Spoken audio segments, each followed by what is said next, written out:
जी, बिस्मिल्लाहिर्रहमानिर्रहीम, अस्सलाम वालेकुम, खुशामदीद कहते हैं आपको अपने यूट्यूब चैनल पे। तो आज की इस वीडियो में हम बात करेंगे बेल्जियम के बारे में। जैसा कि आपको मालूम है कि हमारी सीरीज़ जो है ना इस हवाले से चल रही है, यूरोप वीज़ा के हवाले से। वो लोग जो यूरोप जाना चाहते हैं और अपना कैरियर वहाँ बनाना चाहते हैं, चाहे आप पाकिस्तान से जाना चाहते हैं, इंडिया, बांग्लादेश, नेपाल, किसी भी कंट्री से जाना चाहते हैं, तो उसके लिए क्या तरीक़ाकार होता है, क्या प्रोसीजर होता है, कैसे आप जा सकते हैं और क्या-क्या उसमें रिक्वायरमेंट्स होती हैं। तो आज की इस वीडियो में हम बात करेंगे बेल्जियम के बारे में। बेल्जियम, जैसा कि आपको मालूम है कि एक यूरोप का एक कंट्री है और उसके साथ-साथ शेंगन में भी है। तो ये सारी डिटेल आपको बताऊँगा आज की इस वीडियो में। तो जो लोग नए हमारे साथ जुड़े हैं, नए साथी हमारे साथ आए हैं इस चैनल पे, तो चैनल को लाइक और सब्सक्राइब कर लें, ताकि आने वाली हर नई वीडियो आपको इस चैनल पे मिल सके आसानी से और बर वक़्त आप इसको देख सकें। तो आपको पहले बताऊं कि बेल्जियम के बारे में। बेल्जियम जो है एक ऐसा कंट्री है जहां पर जॉब अपॉर्चुनिटी बहुत ज़्यादा होती हैं और बहुत ही एडवांस कंट्री है। वहां पर जो फैसिलिटी है वो बहुत ज़्यादा है। अगर बात की जाए बेल्जियम के आस पड़ोस में कौन से, क्योंकि किसी भी कंट्री में जाने से पहले आपको कुछ ना कुछ उसकी हेलो हाय होनी चाहिए, उसके बारे में इंफॉर्मेशन होनी चाहिए, ताकि आपको बाद में किसी तरह की कोई दिक्कत ना हो। तो बेल्जियम के साथ जो कंट्री आती हैं वो जर्मनी है, इसके अलावा लग्जमबर्ग है, फ्रेंच है। तो ये कंट्री उसके साथ लगते हैं, बॉर्डर इनके साथ शेयरिंग होती है। अगर बात करें बेल्जियम की, वहाँ पर जो लोकल करेंसी है वो उनकी यूरो चलता है। इसके साथ साथ लैंग्वेज जो है, अगर आप इतने ज़्यादा पढ़े लिखे नहीं हैं, अगर आपको इंग्लिश आती है तो वहाँ पर इंग्लिश भी बोली जाती है।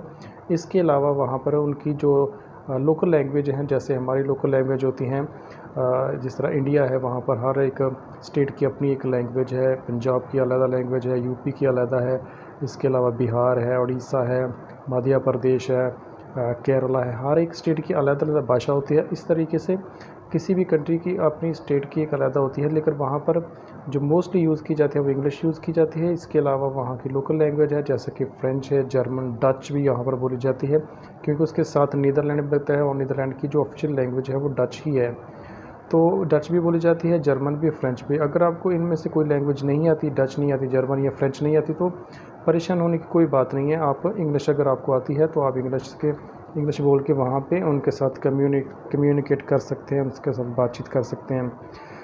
तो ये तो मैंने लैंग्वेज की बताया। अगर आप वहाँ पर जॉब आपको मिल जाती है तो आप कितना अर्न कर सकते हैं। तो अर्निंग की बात की जाए तो आप लगभग उनकी पर आवर के हिसाब से भी अर्निंग कर सकते हैं और सैलरी पे भी कर सकते हैं। अगर घंटों के हिसाब से आप किसी के पास जॉब करते हैं तो आपको जो पैकेज है या जो आपको सैलरी है पर डे या पर आवर, वो पर आवर की बात करें तो आपको 7 से 8 यूरो पर आवर मिलेंगे।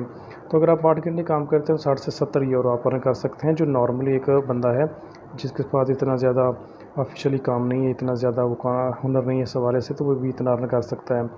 तो अगर सैलरी की बात की जाए तो सैलरी आप 1500 से लेकर 2000 यूरो तक अर्न कर सकते हैं वहाँ पर आसानी से। और उस साथ आपको ज़ाहिर है उसमें से अपना ख़र्चा भी निकालना पड़ेगा, अपने रूम का ख़र्चा, अपना खाने का ख़र्चा। इसके अलावा वहाँ पर टैक्स भी देना पड़ता है, क्योंकि यूरोप में जो है टैक्स लाजमी होता है, वो भी आपको पे करना होता है। तो हर यूरोप कंट्री का वहाँ पे अलग अलग तरीका है टैक्स पे करने का। तो अगर आप चाहते हैं कि आप वहाँ पर रह के काम करें और साथ साथ अपने डॉक्यूमेंट भी क्लियर करें और अपने पेपर भी बनाएं, क्योंकि इनका पासपोर्ट बहुत स्ट्रॉन्ग पासपोर्ट माना जाता है। तो अगर आप चाहते हैं कि आप अपने ऑफिशियली वहाँ पर डॉक्यूमेंट भी बना लें, तो आपको टैक्स पे करना पड़ेगा। अगर आप टैक्स पे नहीं करेंगे या इलीगल रहेंगे तो बेल्जियम जो है एक ऐसा कंट्री है वो बहुत टाइम लगा देता है, आपको लंबे अरसे तक फिर नहीं मिलेगा। 8 से 10 15 साल भी लोग वहाँ पर हो गए जिनको अभी तक डॉक्यूमेंट नहीं मिले। तो डॉक्यूमेंट लेने के लिए ज़रूरी है, एक तो आप लीगल रहें और दूसरा उनके लॉ के मुताबिक रहें और टैक्स पे करते रहें। टैक्स पे करेंगे तो चांस है कि आपके जल्दी डॉक्यूमेंट जो है ना बन जाता है। इतनी आसानी से डॉक्यूमेंट बेल्जियम नहीं देता। बेल्जियम के डॉक्यूमेंट लेने के लिए बहुत मेहनत करनी पड़ेगी, आपको बहुत ज़्यादा तगो-दो करनी पड़ेगी, बहुत ज़्यादा मुश्किलात आती हैं। चलिए अब बात करते हैं वहाँ पर वीज़े कौन-कौन से आप ले सकते हैं। आप विज़िट पे जा सकते हैं। तो विज़िट पे जाने के लिए आप अपनी किसी भी कंट्री में वहाँ पर सिंपली आप अप्लाई कर सकते हैं। उनकी ऑफिशियल वेबसाइट के ऊपर जाएँ, अपने डॉक्यूमेंट्स अप्लाई करें अपने वीज़े के लिए। साथ में आपने बताना है रिक्वायरमेंट कौन-कौन सी आपने अपना बताना है कि आप किसके काम के लिए जा रहे हैं, आप काम क्या करते हैं, अपने डॉक्यूमेंट आपने साथ अटैच करने हैं। जब एप्लीकेशन आप फिल करेंगे तो वहाँ पर आपने ज़रूर जो है ना ये अप्लाई करना है।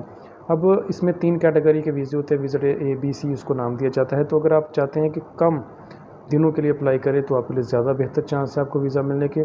तो अगर आप 90 डेज़ से काम कर रहे हैं तो आपको वर्क परमिट लेना पड़ेगा, और अगर आप 90 डेज से ज़्यादा अप्लाई कर रहे हैं तो आपको वर्क परमिट के साथ साथ आपको रेजिडेंट कार्ड भी लेना पड़ेगा। तो ये ज़रूरी होता है वहाँ पर बेल्जियम के लिए। तो विज़िट पे जा सकते हैं और बाद में जाकर आप उसी वीज़े को, अपने विज़िट वीज़े को एक्सटेंड भी कर सकते हैं। और सबसे अच्छी बात यह है कि क्योंकि ये कि शेंगन कंट्री है, शेंजन ज़ोन है, वहाँ से आप दूसरे कंट्री में जा सकते हैं। आप जैसे कि इसके साथ नीदरलैंड है, वहाँ जा सकते हैं, जर्मनी जा सकते हैं। इसके साथ साथ आप लग्ज़मबर्ग, बहुत अच्छा कंट्री है, वहाँ पर जो सैलरी है बहुत ज़्यादा होती है, वहाँ जा सकते हैं। तो एक अच्छी अपॉर्चुनिटी है आपके लिए कि बेल्जियम में आप मूव कर सकते हैं किसी भी और शेंगन कंट्री में। तो विज़िट वीज़े पे आप जाएं और वहाँ पे जाकर आप एक्सटेंड करवा सकते हैं। और जब आपने यहाँ से जाना है तो आपने डॉक्यूमेंट अपने साथ, अपनी प्रोफाइल अच्छी बनानी है और अपने बैंक स्टेटमेंट आपके पास होनी चाहिए। इसके साथ साथ जो भी आप अगर बिज़नेस करते हैं तो बिज़नेस आपने अपना शो करना है। तो ये सारी चीज़ इसलिए आपको बता रहा हूँ कि आप ईज़िली जो है ना इसको ले सकते हैं, आपको वीज़ा जल्दी मिल जाएगा। इसके साथ साथ आप अगर दुबई से जाना चाहते हैं तो आपको इसकी अपॉइंटमेंट लेनी पड़ेगी।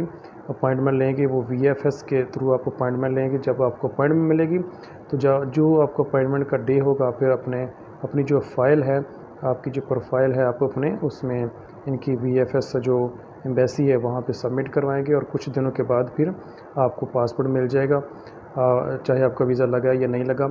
अगर आपका वीज़ा लग गया तो भी आपके पासपोर्ट के ऊपर लग जाएगा, नहीं तो भी आपको उसकी रीज़न बता दी जाएगी कि आपकी फ़ाइल अच्छी नहीं है या आपने जो प्लान बताया वो अच्छा नहीं है। जो भी रीज़न होगी वो आपको वहाँ पर वो बता दी जाएगी कि आपका ये प्रॉब्लम है जिसकी वजह से आपका वीज़ा रिफ्यूज़ हो गया, आपका वीज़ा रिजेक्ट हो गया। तो ये चीज़ फिर बाद में दोबारा आप ट्राई कर सकते हैं। जो आप में कमियाँ हैं, जो ख़ामियाँ हैं, जो रह गई थी पिछली प्रोफाइल में, वो आप सही कर सकते हैं, उनको मेंटेन कर सकते हैं। तो इस तरीके से आप अपनी होम कंट्री से, अगर इंडिया, पाकिस्तान, नेपाल, बांग्लादेश, श्रीलंका किसी भी कंट्री में है तो वहाँ पे रह के भी आप इसको ईज़िली ले सकते हैं। अपना फ़ाइल जो है ना वो जमा कर सकते हैं, अपना वीज़ा अप्लाई कर सकते हैं। कोशिश करें कम दिनों के लिए करें, जितने कम दिनों के लिए करेंगे उतनी ज़्यादा ईज़ी रहेगा। एक तो ये तरीका हो गया। दूसरा तरीका होता है वर्क परमिट के लिए। तो अगर आप वर्क परमिट लेना चाहते हैं किसी भी काम, जो आप प्रोफेशनली काम करते हैं, तो पहले आपको बता दो वहाँ काम कौन कौन से होते हैं। काम वहाँ पर ये कार वाश का होता है, इसके अलावा फार्मिंग का काम होता है, एग्रीकल्चर का काम होता है, क्योंकि वहाँ पर जो एग्रीकल्चर है वो बहुत ज़्यादा है और वो एडवांस है, साइंटिफिक तरीके से एग्रीकल्चरिंग करते हैं। और वहाँ पर ये ज़्यादा पैकिंग का काम होता है वेयर हाउस में, जो ये फ्रूट होता है या वेजिटेबल्स हैं उनको पैक करके आगे वेयर हाउस में पहुँचाना होता है, फिर आगे बड़ी मंडियों में जाता है माल। तो वहाँ पर ये काम ईज़िली मिल जाता है और सैलरी जो है आपको अच्छी मिलेगी वहाँ पर, इस हवाले से। तो वर्क परमिट दो तरीके होते हैं, या तो आपको कोई स्पॉन्सर करेगा या फिर आपको डायरेक्टली जो है ना कोई एम्प्लॉयर जो है वो आपको वर्क परमिट में बुलाएगा। जब एम्प्लॉयर आपको बुलाएगा तो वो ज़्यादा इजी रहेगा। तो जब आप उस एम्प्लॉयर के पास जाएंगे, वो आपके साथ उसकी सैलरी तय हो जाएगी, तो फिर आप उसके साथ काम कर सकते हैं। तो एक ईज़ी वे है। तो इस तरीके से आप वहाँ पर जा सकते हैं। काम की अपॉर्चुनिटी वहाँ पर बहुत ज़्यादा है बेल्जियम में। तो कोशिश करें कि आप लीगल तरीके से जाएं, इलीगल तरीके से जाने का इतना फ़ायदा नहीं है। डॉक्यूमेंट भी नहीं बनेंगे, आप बहुत ज़्यादा टाइम भी वहाँ पर लग जाएगा और इसके साथ साथ आपके मुश्किलात भी आपको बहुत ज़्यादा आएंगी। तो दो तरीके हैं जी वहाँ जाने के लिए। एक विज़िट वीज़े पे भी आप बेल्जियम जा सकते हैं और आप वर्क परमिट भी ले सकते हैं। तो जो आपको बेहतर तरीका लगता है, अगर आप विज़िट वीज़े पे जाना चाहते हैं तो भी आपके लिए बेहतर है, अगर आप चाहते हैं कि वर्क परमिट लेकर जाएँ तो भी आपके लिए बेहतर है। दोनों रास्ते जो है ना अच्छे हैं, तो कोशिश करें एक लीगल तरीके से जाएँ। तो ये थी बेल्जियम के हवाले से आज की हमारी वीडियो। तो ये हमारी सीरीज़ चल रही है, पूरे जितने भी यूरोप की कंट्री हैं सभी के ऊपर मैं बात करूँगा हर रोज़ एक नई वीडियो के साथ। तो ये चैनल के साथ आप बने रहिए ताकि आने वाली हर नई वीडियो इस हवाले से इन्फॉर्मेटिव होगी। इसमें किसी तरह का भी कोई जो है ना प्रॉब्लम नहीं होगा।